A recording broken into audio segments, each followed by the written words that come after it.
The Deer Farming Channel is brought to you by Rafter P Construction. Stick around to learn more about Rafter P's design build process and, of course, the biggest deer in the world. Howdy everybody, Keith Warren here, and this week Deer and Wildlife Stories is in Portland, Michigan at Black Label Whitetails.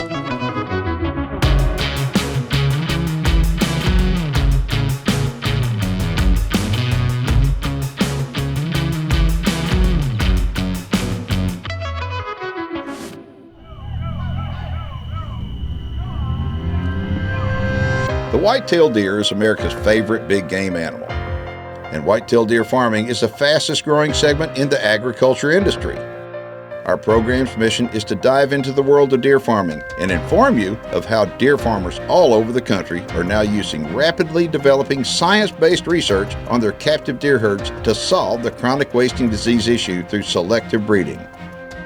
Not only is this new science working, but it's obvious that captive deer breeding is the only way to help save America's deer herds from CWD, which will help improve overall herd health and at the same time can produce more quality trophy-sized animals for the general public. Join me as we discover how whitetail genetics, deer auctions, animal husbandry, and so much more drive the modern-day deer farming industry. My name is Keith Warren, and this is Deer and Wildlife Stories.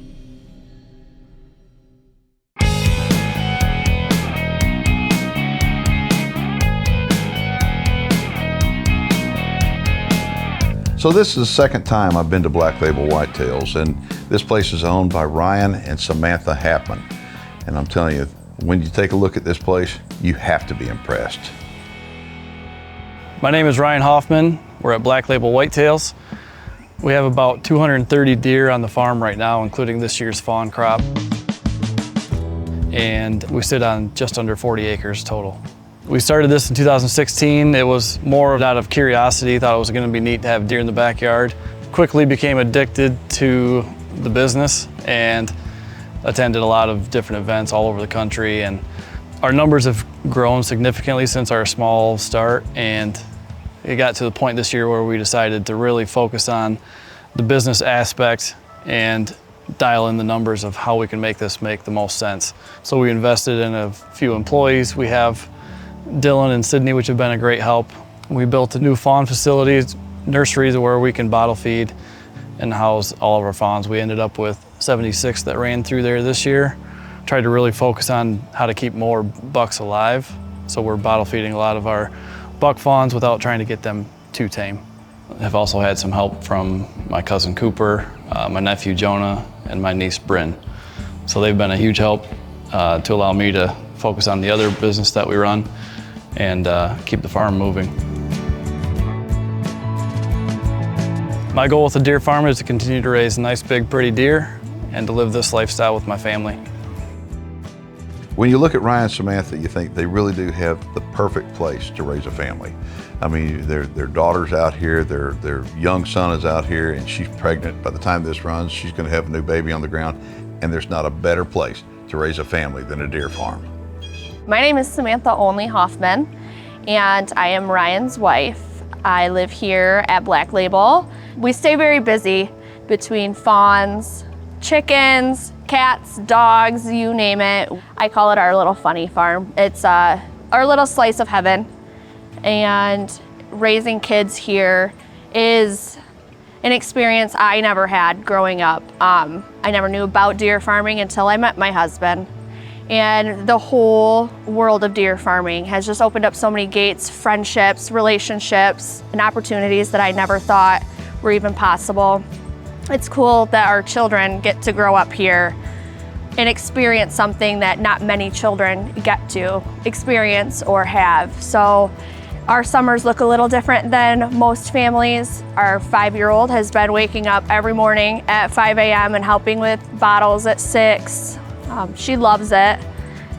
We've taken fawns to her school to educate and show people of the community what we're about here, that we don't just raise deer and shoot them in our backyard, that we raise them, we try to keep them alive. That's our main goal. And we love our deer. They're like family to us, and I couldn't imagine any other lifestyle. Y'all don't go anywhere. Deer and Wildlife Stories will be right back from Black Label Whitetails. Deer and Wildlife Stories is brought to you by MVP Whitetails, Dr. Ray Favero's Whitetail Genetics, Rut Manufacturing, and Rafter P Construction. For more videos on deer farming, check out the Deer Farming channel on YouTube and make sure and follow us on Facebook.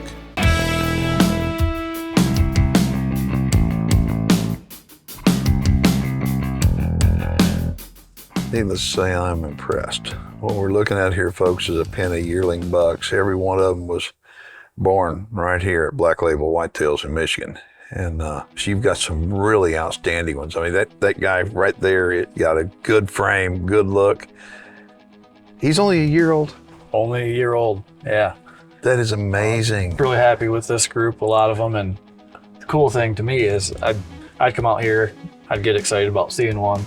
I'm not out here as much as I used to be with the help that we've got now, but I write down the tag numbers, go back and check who they are, and it's like, all right, this one's a Leadbetter, this one's Thundercat.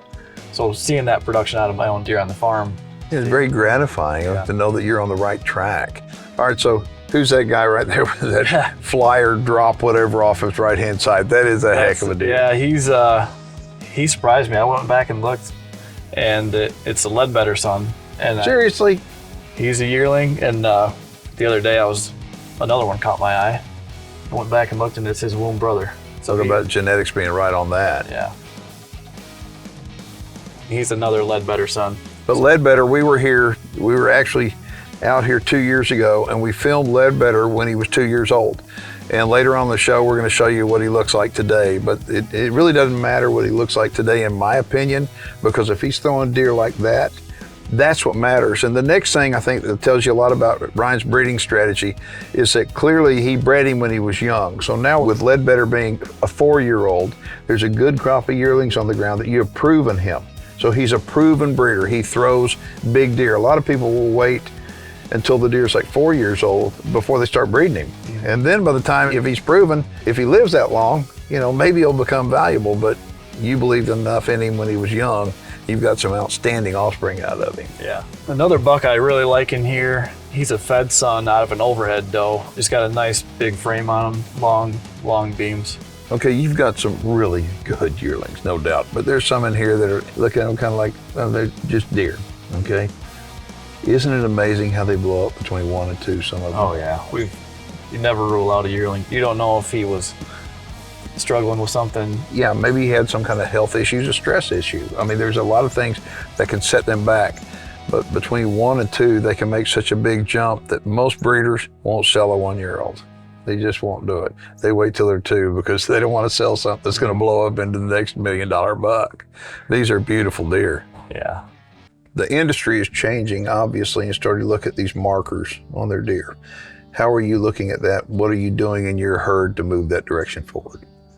I'm taking a close look at the deer that we have, trying to establish what we have for markers on our does, and then kind of breeding accordingly.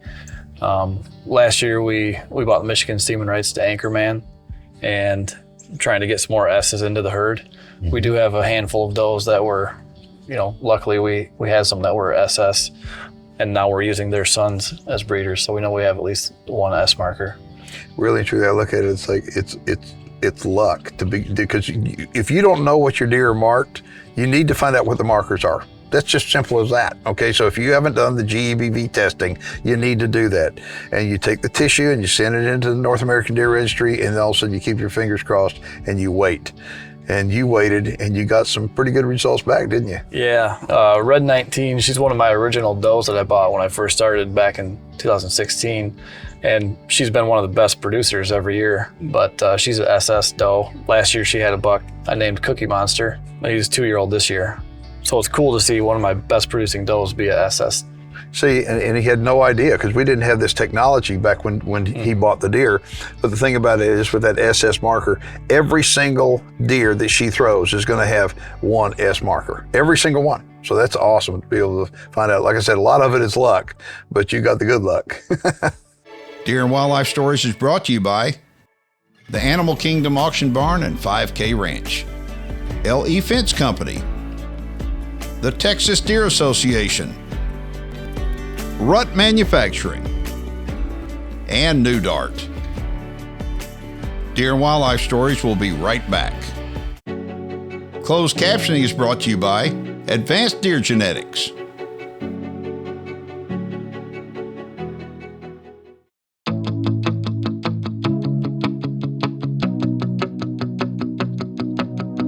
So I met Ryan several years ago, just went out to check out his farm, see what it was all about, and he was such a good person to talk to and explained all the ins and outs of the industry that I went home, talked to my wife, and we decided we wanted to open up a deer farm.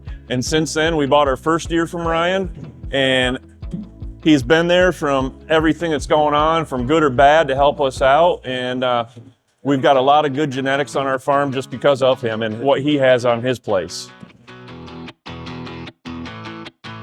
My name's Kyler Damon, farm of Nomad Whitetails. I got started in this whitetail industry about 2 years ago. Thought it'd be a good adventure, and then I met Ryan Halfman with Black Label Whitetails, who gave me a lot of direction to get started. Showed me his farm, which is a real nice setup, and kind of gave me some inspiration to find some good genetics. And I acquired a fair amount of animals off of him and got me in the right direction, and it's been going pretty good so far. Probably regretted selling me a few of them that I got lucky with, and have turned out really nice. We've got some 2-year-olds that are looking really good this year, and really looking forward to seeing what they do at 3. Can't thank him enough for how much he supported and helped me really get into this. Made it a lot easier, that's for sure.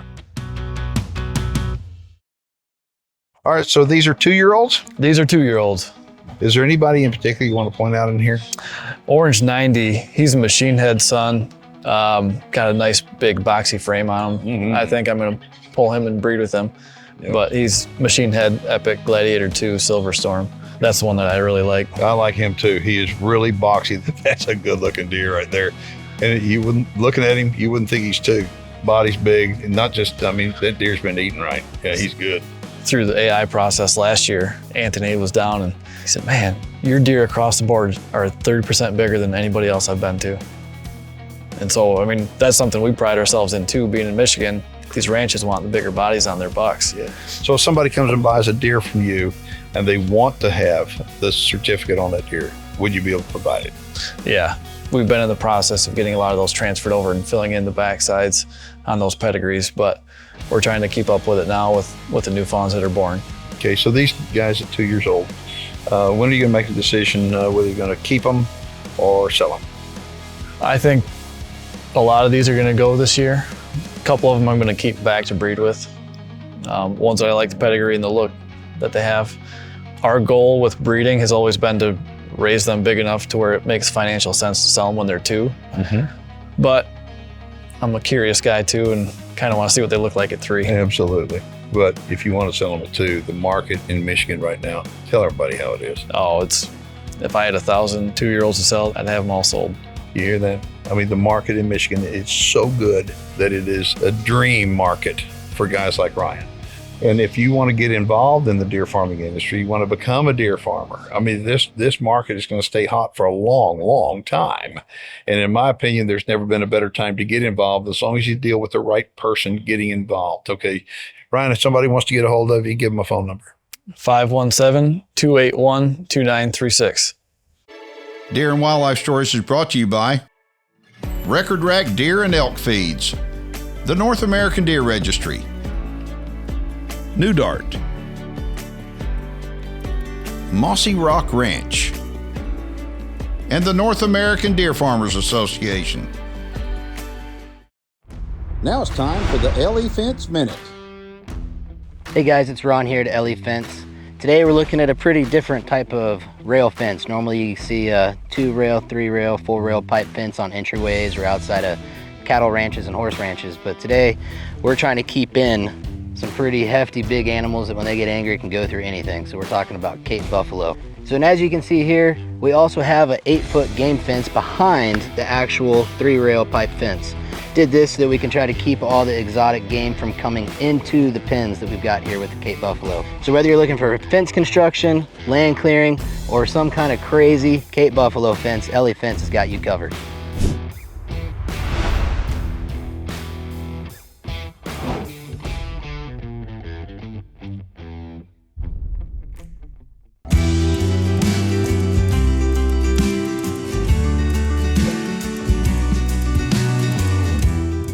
So deer farmers have to learn how to be a shade tree vet, I say seriously, because you've got to learn how to take care of animals when they need medical treatment. And it seems like every time we visit a farm, especially one of this size, there's always an animal that needs attention.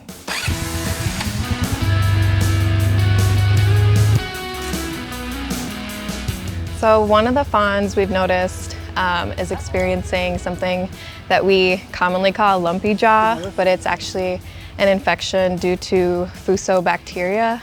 And you kind of notice it by lumps on either side of the jaw or under the chin, which is what Dylan saw when he went out to do checks in the pens today. So what we're gonna do is catch the fawn in the pen and then give a half a cc of Draxxin, which is an antibiotic, and that will help treat the fuso.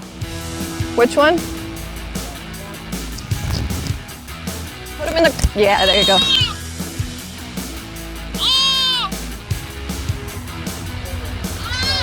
The lump on his jaw that you can see like on the right side here, in comparison to the left, you have the bacteria built up is creating like a discharge into his mouth and creating that lump that you see there. So it's time to get him taken care of.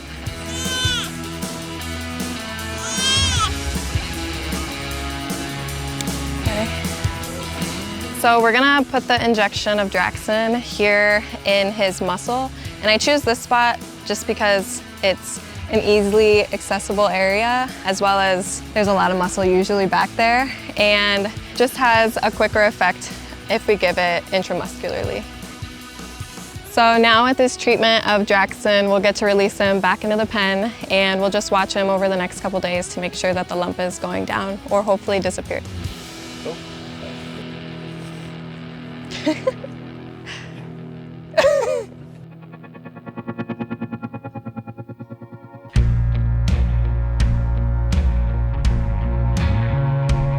Okay, so we've shown you a bunch of other deer out here, but these are the breeder bucks. So tell everybody about them.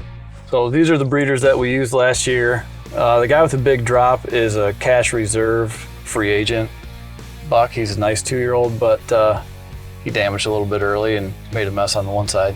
Okay, all right, but still it doesn't affect his genetics. No, he's big. Where's Ledbetter? Which one's Ledbetter? Ledbetter's over there. Oh, I see him. Yeah. Yeah, he's big this year. Yeah. Not quite what he was last year. We had a little antler damage early from some fighting that he did.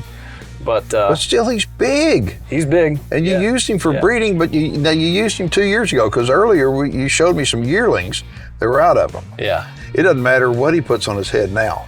Really and truly doesn't matter, because the production is not on his head. It's in the semen. And he keeps throwing really good stuff. But look at him, he's still a big, pretty deer. Okay, so who else is in here? We also have Thundercat. He's a 3-year-old this year. Mm-hmm. He's the fed on Thunderstorm on Quicksilver, and he's a GS, and we've gotten some pretty good production out of him. And so the fed goes back to stuff with Lester, and Quicksilver goes back to stuff with Eddie Ray. Visited both those farms this past weekend at the Indiana. Yeah, the Indiana event, and so I mean, that's a big deer right there. Yeah. And his name again? Thundercat. Okay. Now, who else is in here? We also have a buck I call a Cookie Monster. He's a machine head 2-year-old. Yeah, and he's also a GS. So when I got started, I had machine head and overhead. Mm-hmm. Were my first breeder bucks born on the farm, and they came from a Cookie daughter. So in turn, I went out and bought a bunch of Cookie daughters. So he's double Cookie, so I named him Cookie Monster this past year. He's the luckiest guy ever. Those 2 breeder bucks that were born on the farm, you got to admit, that was luck. I mean, you were so, it was like, good Lord, those machine head, what was other? Overhead. Yeah, they were just a fantastic deer. And which one of them did you live the longest now? Machine head.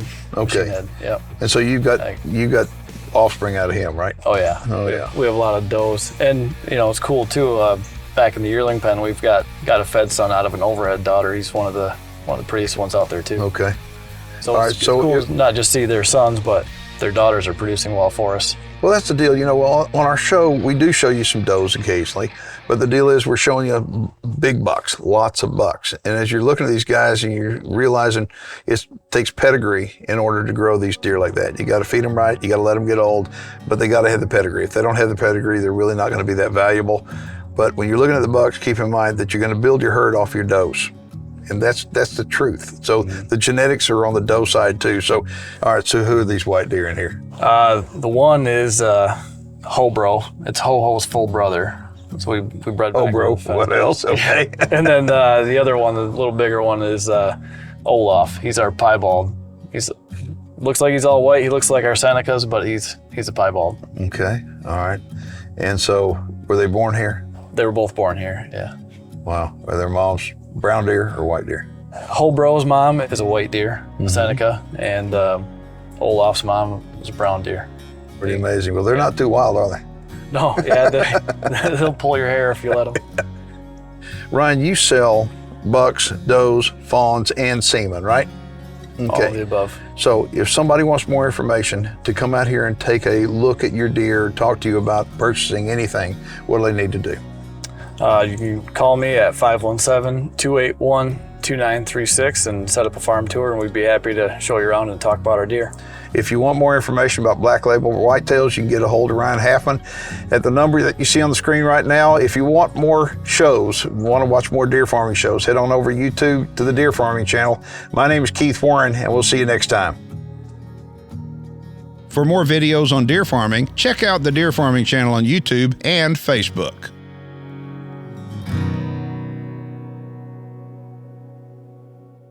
Rafter P Construction is rural America's premier design build contractor, building projects from the ground up for luxury home builds to barn dominiums, from deer and agricultural facilities to lodges, and all property improvements and infrastructure. You need to check out Rafter P Construction. Specializing in quality farm and ranch design build projects, Rafter P Construction encourages their customers to be very hands-on. Rafter P Construction, they'll be with you every step of the way to build your dream project.